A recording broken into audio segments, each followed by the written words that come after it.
Салам мекендештер, арбаңыздар.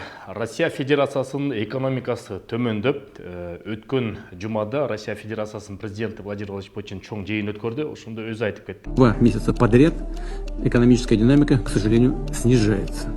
2%га ички дүң продукциясы экономиканын өсүшү кыскарып атат деп, ошол эле учурда бир нерсе тезистер айтылып кетти. Эмне себептен бул жумушчу орундардын жеткиликтүү эместиги, мигранттар болсо, мигранттардын жоктугу.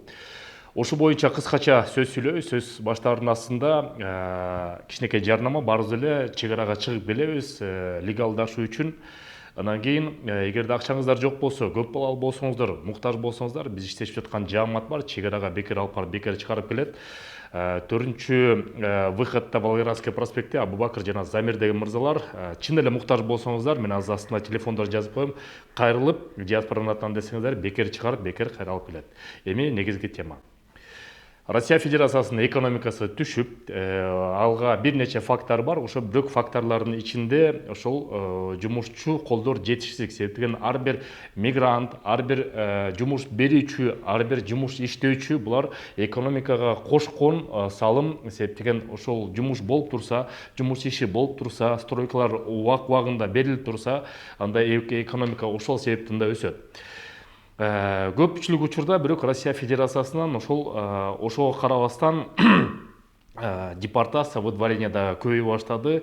Себептен Россия Федерациясында экономический жана силовой блок экөө дайыма тирешип келет. Экономический, социальный блок дайыма айтат, бизге мигранттарга керек, мигранттарга тийишпегиле, мигранттар бул экономиканын жүргүзгүсү деп. Бирок силовой блоктун өзүнүн чындыгы бар. Булар потенциалдуу экстремизм, терроризм, булар коопсуздукка бизге коркунуч алып келет деп айтылат. Ошонун негизинде депортация берет.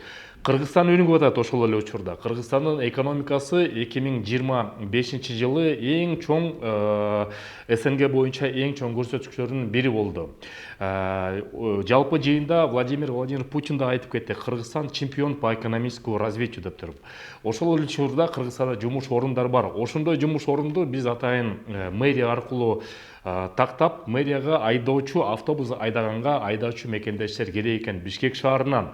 Эгерде силер мигрант болуп жүрүп Бишкек шаарына келип калсаңыздар, же Кыргызстанга келсеңиздер, мен азыр бүт ошо видеосунда киргизип туруп, телефондорунда жазып коем.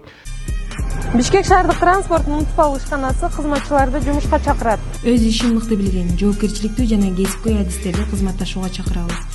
Биздин командага кошулуп, коомдук транспорт өнүктүрүүгө салым кошуңуз. Кайрылыңыздар, мекенге кайтыңыздар, мекенде деле жумуш орундары толтура, ошол жака барып эмгектенип, ала тоонун кучагына бөлөнүп, кымыздан, суудан ичип, эркелеп өз мекениңизде жүрө бериңиздер мекендештер. Ушундай жаңылыктар болсо да, Кыргызстандан да көп вакансиялар болсо силерге айтып турабыз. Андыктан биздин каналды карап туруңуздар, досторуңуздар менен бөлүшүп коюңуздар. Көрүшкөнчө. Көп мекендештер такси жааматында иштейт, бирок ошол таксист мекендештер башка улуттардын таксопаркында иштейт. Кыргыздардын таксопаркы бар, Азия парк деген 1% алат. Эгерде диаспоранын атынан десеңиздер, 0% менен 10 күн иштесеңиздер болот. Пробный катары, андан ары улантып кете бересиздер. Озгопту, ОСАГО, путевой лист бүт документтерин бүтүрүп берет. Анан анча-мынча мекендештерге эмгек келишимин дагы бүтүрүп берет. Кайрыла бериңиздер, диаспоранын атынан десеңиздер, 0% менен иштеп көрүңүздөр, болгону 1% акчаны дайыма күн сайын чыгарып алып турса болот. Телефон номерлерин мен астына жазып коем. Бишкекте дагы бар, Москвада дагы бар.